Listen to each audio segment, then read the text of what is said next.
नमस्कार दोस्तों, स्वागत है आप सबका एक बार फिर से फिनोटेक यूट्यूब चैनल पर। सर, इस वीडियो में हम देखेंगे पोस्ट ऑफिस की सबसे पॉपुलर स्कीम जिसे हम रिकरिंग डिपॉजिट यानी आरडी स्कीम के नाम से जानते हैं, उसके बारे में। आपने पोस्ट ऑफिस की इस आरडी स्कीम के बारे में पहले भी ज़रूर सुना होगा, बहुत सारे वीडियोस भी देखे होंगे, लेकिन इस वीडियो को देखने के बाद आपको कुछ भी इसके बारे में समझने की ज़रूरत नहीं पड़ेगी, कोई भी और वीडियो नहीं देखना पड़ेगा, क्योंकि इस वीडियो में हम इसके बारे में कम्प्लीटली डिटेल में बात करेंगे, सारे नियम को जानेंगे और साथ ही साथ अभी जो लेटेस्ट इंटरेस्ट रेट आई हैं पोस्ट ऑफिस के इस क्वार्टर के लिए, यानी 1 अक्टूबर से 31 दिसंबर तक जो वैलिड रहेंगे, उसमें इस स्कीम के इंटरेस्ट रेट्स को बढ़ा दिया गया है। पहले ये 6.5% हुआ करता था, अब इसको 6.7% कर दिया गया है। तो हम इसी इंटरेस्ट रेट के हिसाब से कैलकुलेशंस को भी देखेंगे, क्योंकि पहले कैलकुलेशंस अलग थी, अब इंटरेस्ट रेट बदल गए हैं, तो इंटरेस्ट की कैलकुलेशन अलग हो जाएंगी। तो जो एक आम आदमी इस स्कीम में निवेश करते हैं 500 रुपये, 1000 रुपये, 2000 रुपये, 3000 रुपये या 5000 रुपये मंथली, उसके हिसाब से हम कैलकुलेट करके देखेंगे कि अगर हम इस स्कीम में 500, 1000, 2000, 5000 रुपये मंथली निवेश करेंगे तो हमें मैच्योरिटी पर कितना अमाउंट मिलेगा। इस स्कीम से जुड़े सारे नियम, सारी कैलकुलेशन हम डिटेल में जानेंगे, पर आप वीडियो को स्किप बिल्कुल मत कीजिएगा, इसको पूरा देखिएगा, अंत तक देखिएगा, ताकि आपको आसानी से ये समझ में आ जाए। तो सर, सबसे पहली बात तो पोस्ट ऑफिस में 2 प्रकार की स्कीम होती हैं। कुछ स्कीम ऐसी होती हैं जिनमें हम मंथली पैसा निवेश करते हैं, कुछ स्कीम्स ऐसी हैं जिनमें हम एक साथ पैसा देते हैं। तो देखिए, पोस्ट ऑफिस की 4 ऐसी स्कीम हैं जिनमें हम मंथली पैसा निवेश कर सकते हैं। पहला है आरडी स्कीम, दूसरा है पीपीएफ, तीसरा है सुकन्या समृद्धि योजना और चौथा है पीएलआई यानी पोस्ट ऑफिस का लाइफ इंश्योरेंस। तो पीएलआई तो पोस्ट ऑफिस का लाइफ इंश्योरेंस हो गया। सुकन्या समृद्धि योजना सिर्फ लड़कियों के लिए होती है, बच्चियों के लिए होती है, उसमें सभी निवेश नहीं कर सकते हैं। पीपीएफ में लॉक इन पीरियड बहुत ज़्यादा होता है, उसमें हर कोई निवेश कर सकता है, लेकिन 15 साल का उसमें लॉक इन पीरियड होता है। तो यहाँ पर एक ही स्कीम बचती है जिसमें हम मंथली निवेश कर सकते हैं और जिसमें लॉक इन पीरियड सिर्फ 5 साल का होता है, वो बचता है पोस्ट ऑफिस का आरडी स्कीम। और ये आरडी स्कीम पोस्ट ऑफिस की पीपीएफ स्कीम से एक कदम आगे ही है। वो कैसे है? क्योंकि इस पे जो इंटरेस्ट का कंपाउंडिंग किया जाता है वो क्वार्टरली कंपाउंडिंग किया जाता है और पीपीएफ पे ये कंपाउंडिंग 1 साल में किया जाता है, यानी ईयरली किया जाता है। यानी हर 3 महीने के बाद पोस्ट ऑफिस की जो आरडी स्कीम है, इसके ब्याज के ऊपर आपका ब्याज लगता रहता है। इसलिए ये स्कीम, आरडी स्कीम, एक बहुत ही अच्छी स्कीम है पोस्ट ऑफिस की। तो सर, एक ओवरव्यू में देख लेते हैं कि वीडियो में हम आगे क्या क्या देखने वाले हैं। सबसे पहले हम ये देखेंगे कि इस स्कीम में अपना कौन कौन खाता खुलवा सकता है, कितने रुपए हम मिनिमम और मैक्सिमम मंथली डिपॉजिट कर सकते हैं। अगर हम डिपॉजिट नहीं कर पाए किसी महीने में, अगर डिफ़ॉल्ट कर गए तो क्या पेनल्टीज़ लगेंगी, क्या हमारे ऊपर जुर्माना लगाया जाएगा। उसके बाद हम देखेंगे कि अगर हम हमारी जो महीने की किस्त बन रही है, जितना हम हर महीने जमा करवा रहे हैं, उसको अगर अगले कुछ महीने का एडवांस अगर हम जमा करा देंगे तो हमें क्या फ़ायदा मिलेगा, कितने रुपए का फ़ायदा मिलेगा। इसके साथ साथ इस स्कीम के अगेंस्ट हमें जो लोन मिल सकता है, नहीं मिल सकता है, उसके बारे में जानेंगे। प्री मैच्योर क्लोजर, अगर हम पहले ही स्कीम के मैच्योर होने से पहले ही इसको क्लोज करवाना चाहें, बंद करवाना चाहें, यानी 5 साल से पहले अगर हम बंद करवाना चाहें तो क्या रूल्स हैं, क्या हमें उसका नुकसान होगा, क्या फ़ायदा होगा। और उसके बाद हम ये देखेंगे कि जो पोस्ट ऑफिस की लेटेस्ट इंटरेस्ट रेट हैं, उसके हिसाब से हमें कितने रुपए जमा करने पर कितने रुपए मिलेंगे। और अंत में हम ये देखेंगे कि पोस्ट ऑफिस का अगर जब ये खाता मैच्योर हो जाएगा तो इसको बंद कैसे करवाना है और क्या हमें इसके ऊपर कोई टैक्स बेनिफिट्स मिलते हैं या नहीं मिलते हैं, ये भी देखेंगे। तो आइए अब इन चीज़ों को एक एक करके जानते हैं। सबसे पहले हम देखते हैं कि इस स्कीम में कौन कौन व्यक्ति अपना खाता खुलवा सकता है और एक व्यक्ति कितने खाते मैक्सिमम इस स्कीम में खुलवा सकता है। तो कोई भी अडल्ट व्यक्ति इसमें अपना खाता खुलवा सकता है, चाहे तो सिंगल अपना खाता खुलवा सकता है या किसी व्यक्ति के साथ मिलके जॉइंट अकाउंट इस स्कीम में खुलवा सकता है।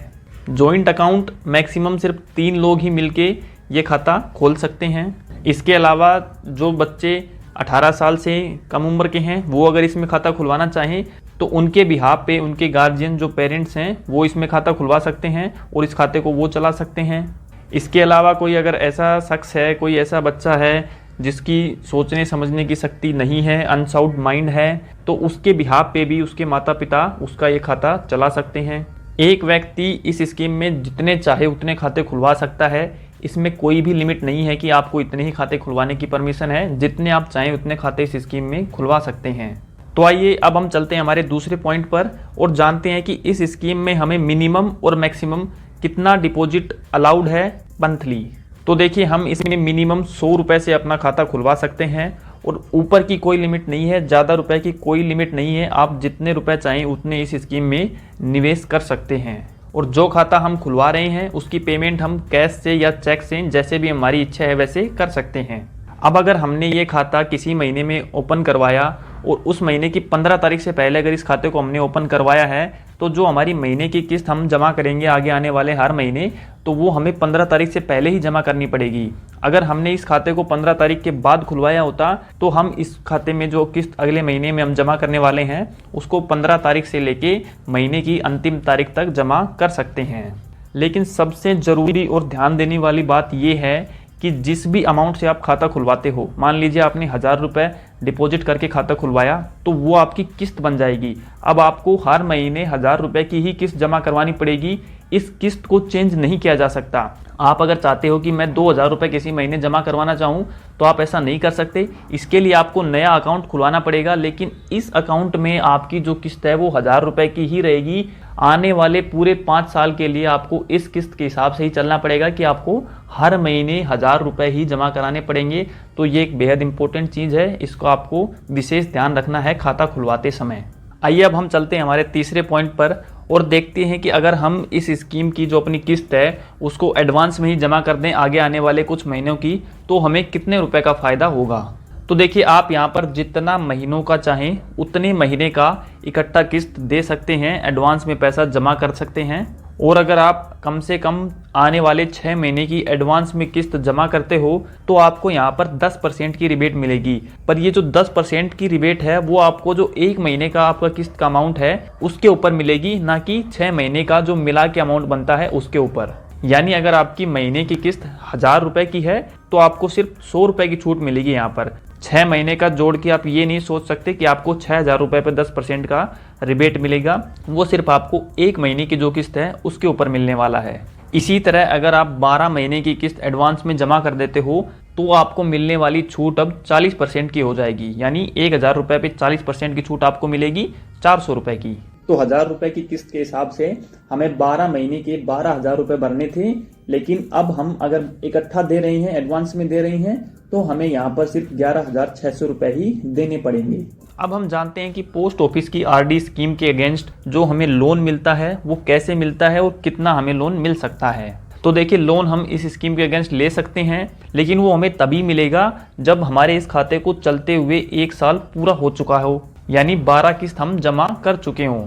इसके अलावा जो हम लोन लेना चाहते हैं वो हमें उस समय हमारे खाते में जितने पैसे होंगे उसका 50% ही मिलेगा। इससे ज़्यादा लोन हमें इस स्कीम में नहीं मिल सकता है। और जो लोन हम लेने वाले हैं उसकी ब्याज दर 2% ज़्यादा रहेगी उस इंटरेस्ट रेट से जो पोस्ट ऑफिस हमें आरडी स्कीम पर दे रहा है। अभी आरडी स्कीम में इंटरेस्ट रेट 6.7% है, तो हमें मिलने वाला जो लोन है इस स्कीम के अगेंस्ट वो दिया जाएगा 8.7% पे, यानी 2% ज़्यादा हमें इंटरेस्ट रेट देना पड़ेगा अगर इस स्कीम के अगेंस्ट हम लोन लेना चाहें तो। इस लोन को हम चाहें तो इकट्ठा भी भर सकते हैं या फिर इसकी भी किस्त हम बनवा सकते हैं। अब यहाँ पर अगर आपने लोन लिया है और उस लोन का पैसा आप पूरा वापस नहीं कर पाए अपना अकाउंट मैच्योर होने तक, तो आपकी मैच्योरिटी पे जो पैसा बनता है उसमें से आपका लोन का अमाउंट और इस लोन पे आपका जो ब्याज बनता है वो अमाउंट काट लिया जाएगा और उसके बाद जो आपका इस स्कीम में पैसा बचेगा वही आपको वापस दिया जाएगा। तो ये बात में यहाँ पर क्लियर हो गई कि अगर आपने 12 इंस्टॉलमेंट अपनी 12 किस्त जमा कर दी हैं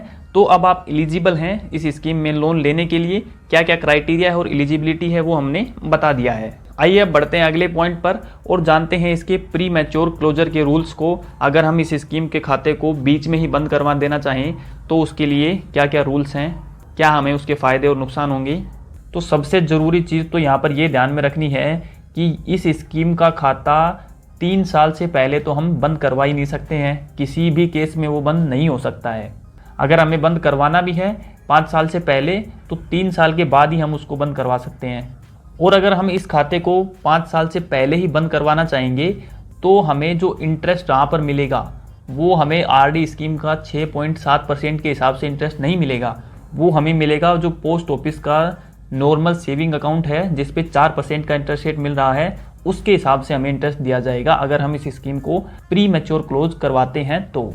बेशक आप चाहे एक दिन पहले ही 5 साल पूरे होने की इसको बंद करवाइए तो भी आपको जो पोस्ट ऑफिस का नॉर्मल सेविंग अकाउंट है उसी का इंटरेस्ट दिया जाएगा। आरडी का आपको यहाँ पर इंटरेस्ट तभी मिलेगा जब आपके 5 साल पूरे हो जाएंगे इस स्कीम के, यानी ये स्कीम आपकी जब मैच्योर हो जाएगी। ये एक बहुत ही महत्वपूर्ण पॉइंट है। अगर आप भी इस स्कीम में निवेश करने का सोच रही हो तो इस चीज़ का आपको बिल्कुल ध्यान रखना चाहिए कि पैसे को पहले विड्रॉ ना कीजिए, नहीं तो आपको आरडी का जो इंटरेस्ट रेट है वो नहीं दिया जाएगा, सिर्फ नॉर्मल सेविंग अकाउंट का ही इंटरेस्ट वहाँ पर आपको दिया जाएगा। पोस्ट ऑफिस वाले ये बात आपको नहीं बताएंगे, इस चीज़ का भी आपको ध्यान रखना है। बढ़ते हैं हमारे अगले पॉइंट पर और जानते हैं कि जब ये स्कीम मैच्योर हो जाएगी तो इस स्कीम के अकाउंट को कैसे बंद करवाना है। अगर हम इस स्कीम को आगे एक्सटेंड करवाना चाहें तो वो कैसे करवा सकते हैं। तो देखिए, जैसे ही हमारे 5 साल पूरे हो गए, अब हम एलिजिबल हैं इस खाते को बंद करवाने के लिए। लेकिन अगर हम इस खाते को बंद ना करवा के आगे एक्सटेंड करवाना चाहें तो सिंपल एक एप्लीकेशन वहाँ पर देना पड़ेगा आपको अपने पोस्ट ऑफिस में, और आपका खाता अगले 5 साल के लिए इसी किस्त पर एक्सटेंड कर दिया जाएगा। अब जब हम एक्सटेंड करवा रहे हैं तो उस टाइम पे इंटरेस्ट रेट क्या रहेंगे, तो जिस इंटरेस्ट रेट पे हमने स्टार्टिंग में अकाउंट खुलवाया था उसी इंटरेस्ट रेट पे इस अकाउंट को एक्सटेंड भी किया जाएगा। अब मान लीजिए हमने अगर खाते को एक्सटेंड भी करवा दिया और उसके बाद अगर हम इसको क्लोज करवाना चाहें अगले 5 साल पूरे होने से पहले, तो यहाँ पर पेनल्टीज इतनी ज़्यादा नहीं लगेंगी। जैसे मान लेते हैं कि हमने 2.5 साल में इस खाते को क्लोज करवा दिया, 5 साल हमारे पहले वाले पूरे हो चुके थे, उसके बाद हमने एक्सटेंड करवाया, लेकिन अब एक्सटेंशन वाले पीरियड में सिर्फ हम इस खाते को 2.5 साल ही रख रहे हैं। तो यहाँ पर क्या होगा कि जो 2 साल हैं, 2.5 साल में से जो 2 साल हैं पहले वाले, उन पे आपको आरडी का यहाँ पर ब्याज दिया जाएगा, और अगले वाले जो 6 महीने हैं उन पे आपको नॉर्मल सेविंग अकाउंट का यहाँ पर इंटरेस्ट रेट दिया जाएगा। तो प्री मैच्योर क्लोजर के रूल्स एक्सटेंशन वाले पीरियड में इतने सख्त नहीं हैं जितने नॉर्मल पहले वाले पीरियड में थे। आइए दोस्तों, अब हम चलते हैं वीडियो के सबसे महत्वपूर्ण पार्ट पर, जिसका आप बेसब्री से इंतजार भी कर रहे हैं कि लेटेस्ट इंटरेस्ट रेट के हिसाब से देखते हैं कि कितने रुपए जमा करने पर हमें कितने रुपए मिलेंगे। तो सबसे पहले हम यहाँ पर देखते हैं कि अगर हम इस स्कीम में 500 रुपये जमा करते हैं 6.7% के इंटरेस्ट रेट के हिसाब से 5 साल के लिए, तो हमें कितना यहाँ पर अमाउंट मिलने वाला है। तो देखिए, हमारा टोटल जो डिपॉजिट हो जाएगा 500 रुपये के हिसाब से, 1 साल का वो हो जाएगा, 5 साल का वो हो जाएगा 30,000 रुपये। इस्टीमेटेड हमारा रिटर्न बनेगा वो होगा 5,681 रुपये, और टोटल वैल्यू हमारी हो जाएगी 35,681 रुपये। आगे हम देखते हैं, अगर हम 1,000 रुपये इसमें डिपॉजिट करेंगे तो हमें कितना अमाउंट यहाँ पर मिलने वाला है। तो 1,000 रुपये अगर हम डिपॉजिट करते हैं तो टोटल हमारा निवेश हो जाएगा 60,000 रुपये का 5 साल में। रिटर्न हमारा बनेगा 11,369 रुपये का, और टोटल हमारी जो वैल्यू बनेगी वो बनेगी 71,369 रुपये की। बात करते हैं, अगर हम इस स्कीम में 2,000 रुपये निवेश करते हैं मंथली तो हमें कितना यहाँ पर मिलने वाला है अमाउंट। तो टोटल हमारा जो निवेश हो जाएगा वो हो जाएगा 1,20,000 रुपये का। रिटर्न हमारा बनेगा 22,732 रुपये का। टोटल वैल्यू हो जाएगी 1,42,732 रुपये। आगे चलते हैं और बात करते हैं 5,000 रुपये अगर मंथली डिपॉजिट करते हैं तो हमें कितना यहाँ पर मिलने वाला है अमाउंट। तो 5,000 रुपये मंथली अगर हम निवेश करते हैं तो टोटल हमारा जो 3 साल का जो इन्वेस्टमेंट हो जाए 5 साल का जो इन्वेस्टमेंट हो जाएगा वो हो जाएगा 3 लाख रुपये। रिटर्न हमारा बनेगा 56,830 रुपये, और टोटल हमारी जो वैल्यू बनेगी वो होगी 3,56,830 रुपये। एक और किस्त हम देख लेते हैं 10,000 रुपये की। अगर हम 10,000 रुपये इस स्कीम में निवेश कर दें मंथली तो कितना हमें मैच्योरिटी पर अमाउंट मिलेगा। तो टोटल हमारा इन्वेस्टमेंट हो जाएगा 6 लाख रुपये। रिटर्न बनेगा 1,13,659 रुपये, और टोटल वैल्यू हमारी निकल के आएगी 7,13,659 रुपये। तो हमने यहाँ पर देख लिया 500, 1,000, 2,000, 5,000 और 10,000 रुपये अगर हम इस स्कीम में मंथली निवेश करें तो कितना हमें मैच्योरिटी पर अमाउंट और रिटर्न हमारा बनेगा। तो सर, ये सब हमने देखा पोस्ट ऑफिस की आरडी स्कीम के बारे में, सारी जानकारी देखी, डिटेल में सब कुछ जाना, लेटेस्ट इंटरेस्ट रेट के हिसाब से कैलकुलेशन को भी समझा कि हमें कितने रुपए जमा करने पर कितने रुपए मिलेंगे। आई होप ये जानकारी आपको समझ में आ गई है। आज के वीडियो में बस इतना ही था। वीडियो में बताई गई जानकारी अगर आपको पसंद आई है, अच्छी लगी है, कुछ आपके काम आएगी तो वीडियो को ज़रूर लाइक कीजिए, शेयर कीजिए ताकि और भी लोगों को इसके बारे में जानकारी हो। और इसी तरह के और भी इन्फॉर्मेटिव कंटेंट के लिए फिनोटेक यूट्यूब चैनल को ज़रूर से सब्सक्राइब कर लीजिए। हम मिलते हैं जल्दी किसी और इन्फॉर्मेटिव वीडियो के साथ, तब तक के लिए टेक केयर, जय हिंद।